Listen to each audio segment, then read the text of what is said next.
Alunos e alunas das turmas, nossa terceira aula do terceiro bimestre, e o tema da nossa aula hoje é comércio internacional. Na nossa última aula, o professor João Sérgio trabalhou com vocês o tema dos países, industrialização nos países emergentes.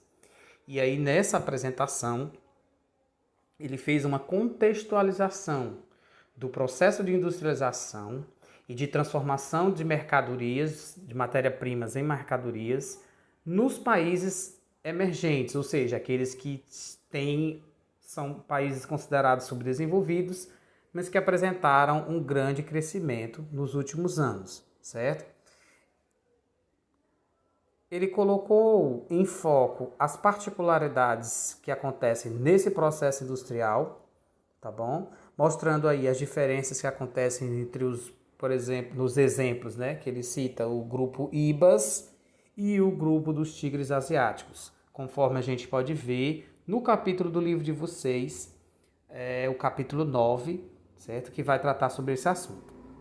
Ele destacou o contexto da industrialização na América Latina, apresentando os entraves que tornam essa região de industrialização tardia, e foram colocados nessa aula as crises financeiras, os contrastes que acontecem entre países ricos e pobres, fazendo uma comparação entre o processo de industrialização de países centrais ou desenvolvidos e o dos países emergentes.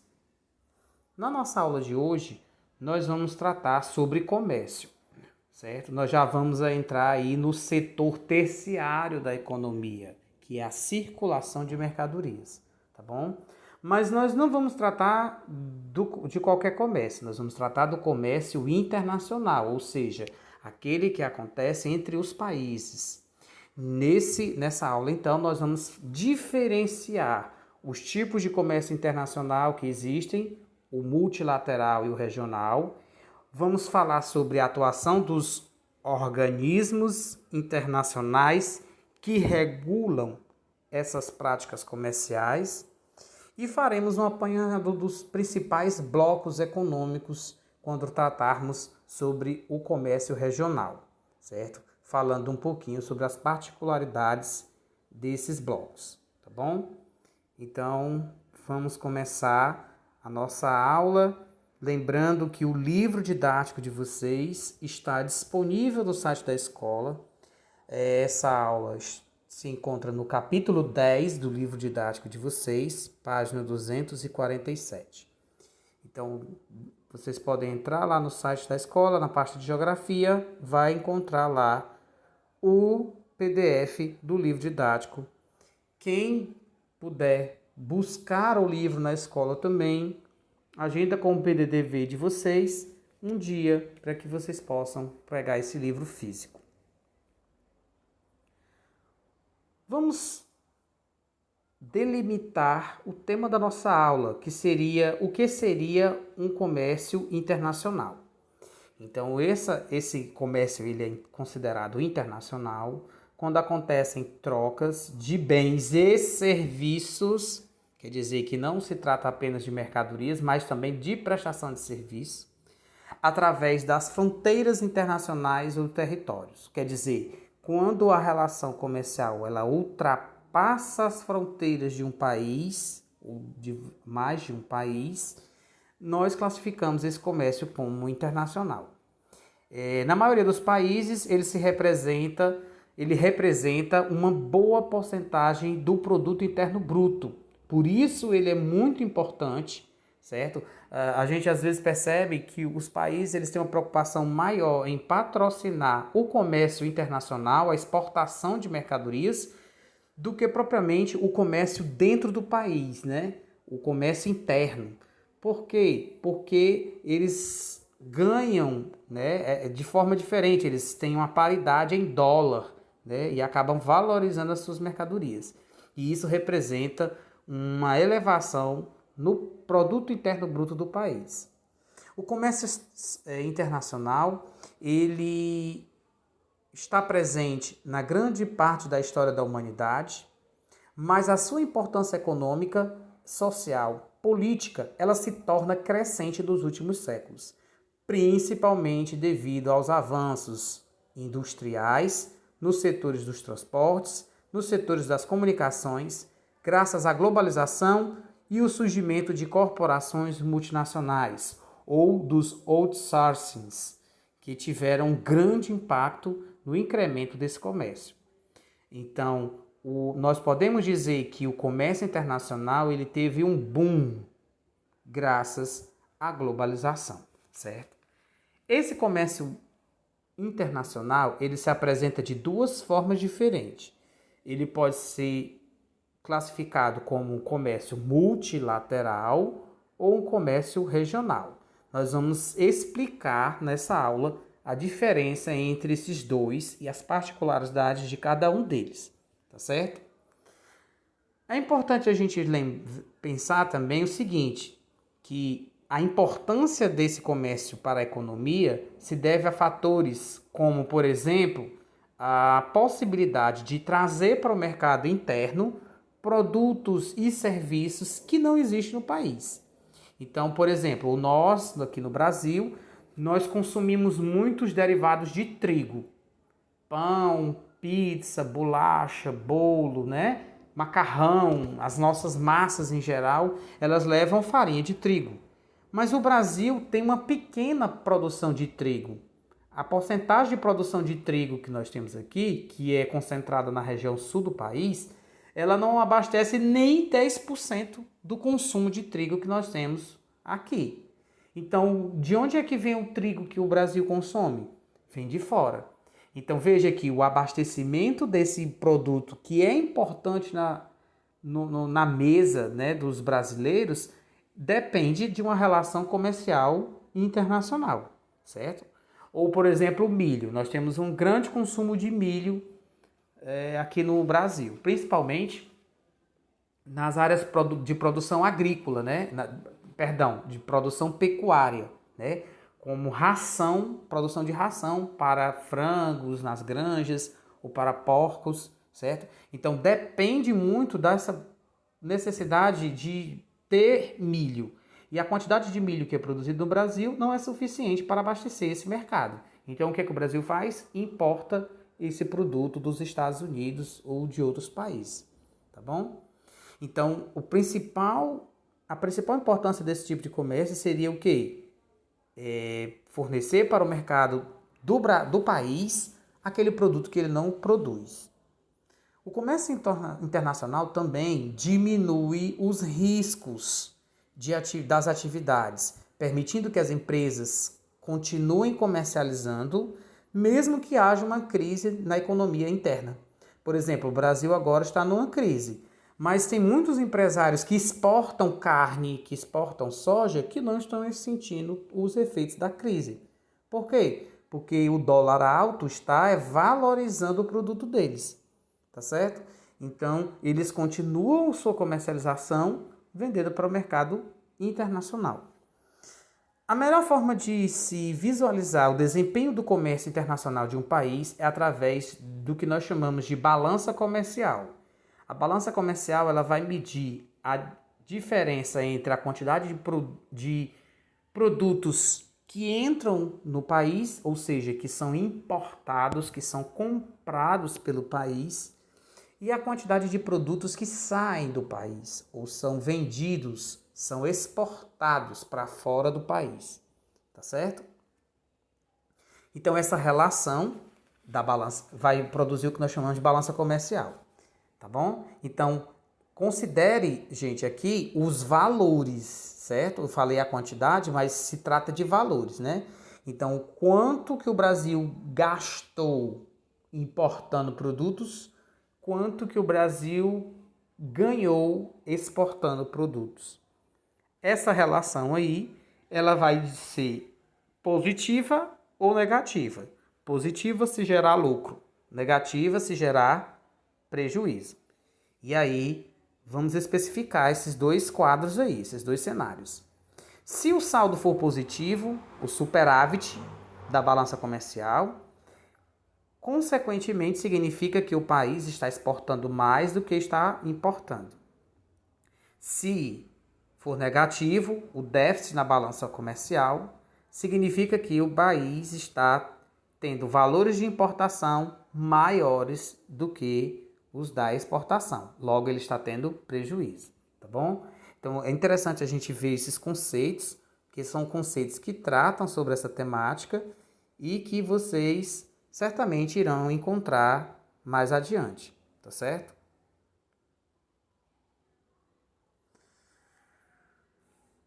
Falando um pouco sobre esse comércio multilateral, né? Sobre essa organização dessas organizações de comércio que nós temos a nível internacional. É interessante a gente ver o seguinte, que após a Segunda Guerra Mundial, tirando um ano ou outro de crise, o comércio internacional de mercadorias, bens e serviços cresceu muito mais do que o produto mundial bruto, que é a soma de todos os produtos internos brutos de todos os países, certo? Logo após a Guerra Mundial, a Segunda Guerra Mundial, foi criado, né, o Acordo Geral de Tarifas e Comércios, que é o GATT, uma sigla em inglês para GATT, certo? E hoje nós temos a Organização Mundial do Comércio, que foi criada a partir do GATT, tá bom? Além dos blocos econômicos ou regionais, que vão existir vários no mundo, com objetivos de ampliar as trocas entre os países, certo? E fortalecer a participação desses países no comércio internacional. Todos os anos, milhões de bilhões de caminhões, trens, navios, aviões circulam entre os países transportando toneladas de mercadorias. Isso sem contar, gente, o comércio virtual, certo? De serviços, de produtos. São produtos industrializados, produtos minerais, produtos agrícolas.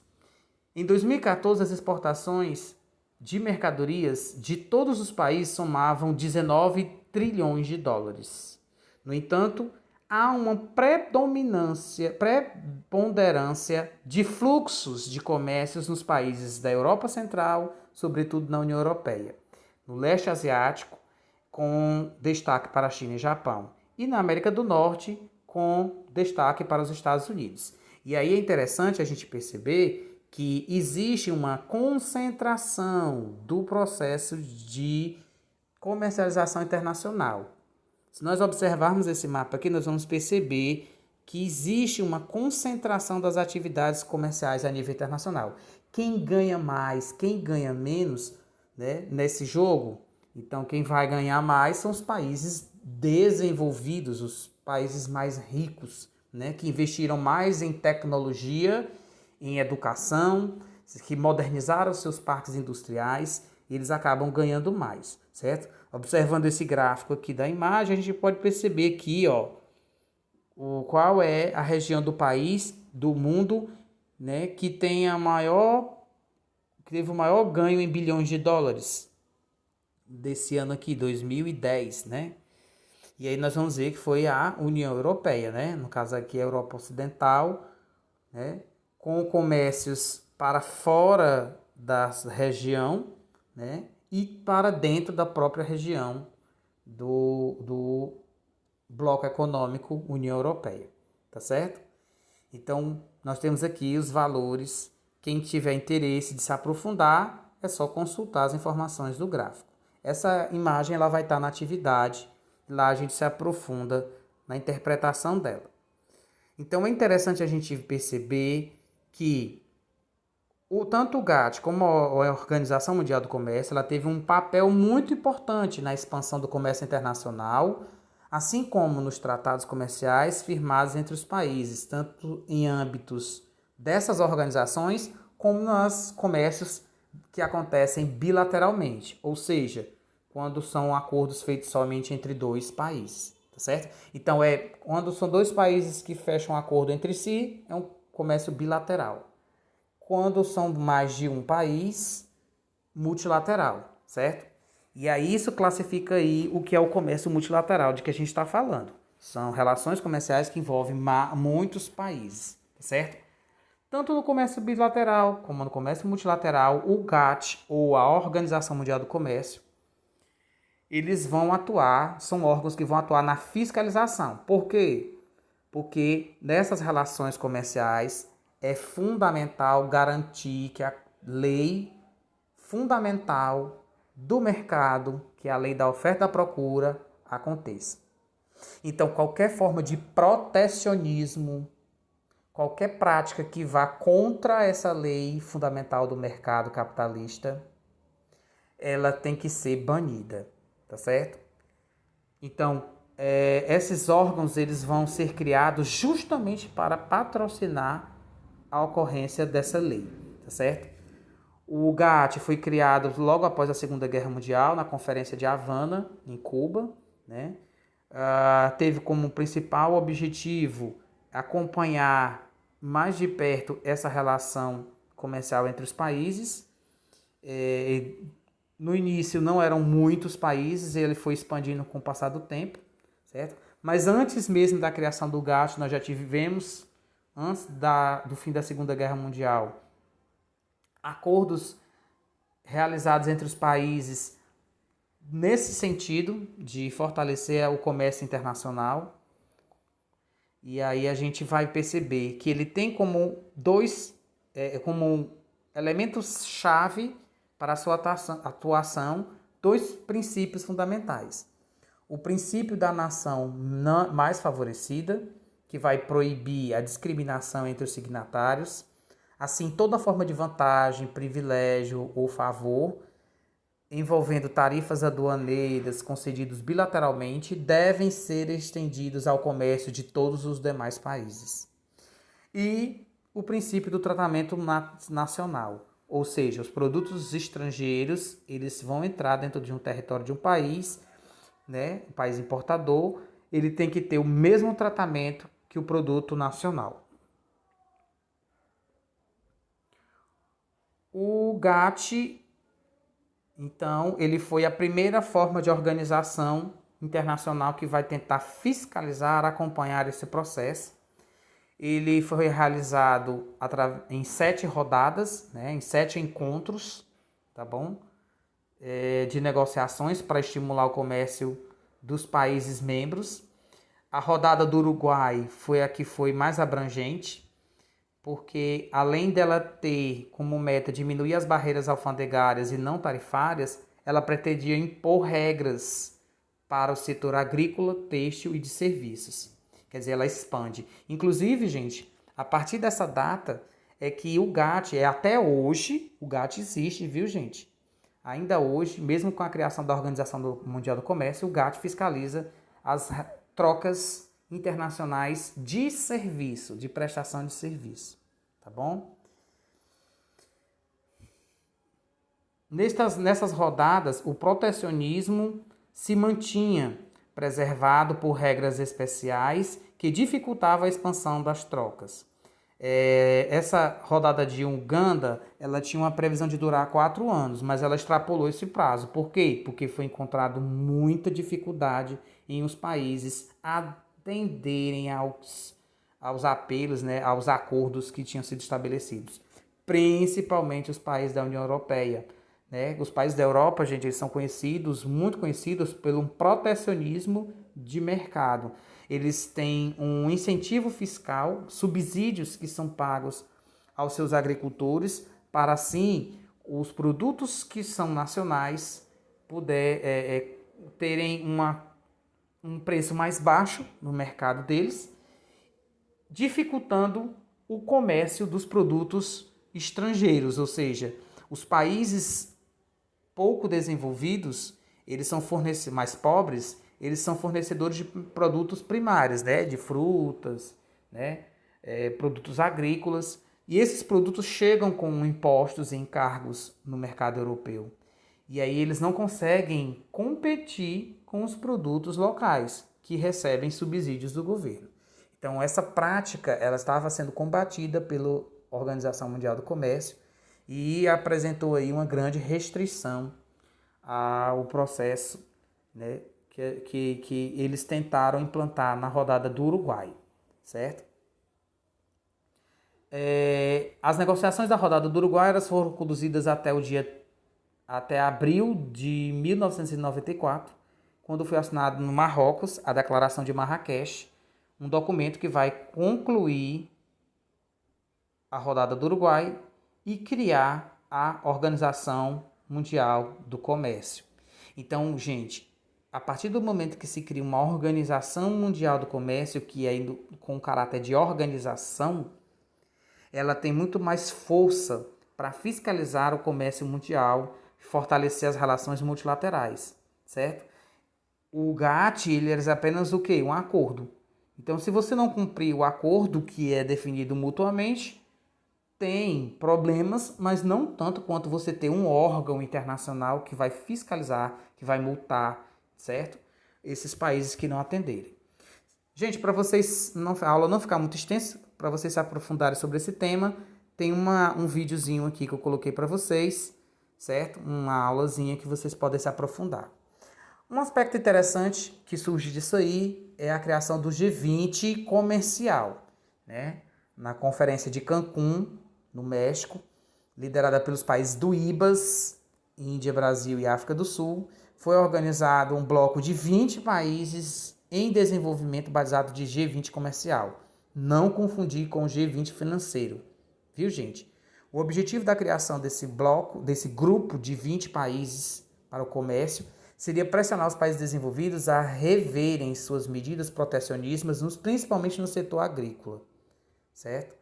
O G20 comercial, ele concentra-se no setor da agricultura, né? E o tema central da rodada de Doha aumentou o seu tamanho, né? Em 2015, nós tínhamos 23 países que estavam presentes já desse grupo aí, tá certo? Nós tivemos uma expansão do comércio internacional, certo? Dos últimos anos para cá. A gente tem alguns anos de crise, né? Salvo os anos de crise, como a gente vê aqui 2009, né? E agora a gente com o Covid, né? Covid-19, 2020, 2021, certamente a gente teve um recuo, né? Nesse processo aí. Mas nós tivemos muitos avanços, tanto que as trocas comerciais, tanto multilaterais quanto dentro dos blocos econômicos, elas superaram e muito a soma dos produtos internos brutos de todos os países do mundo, certo?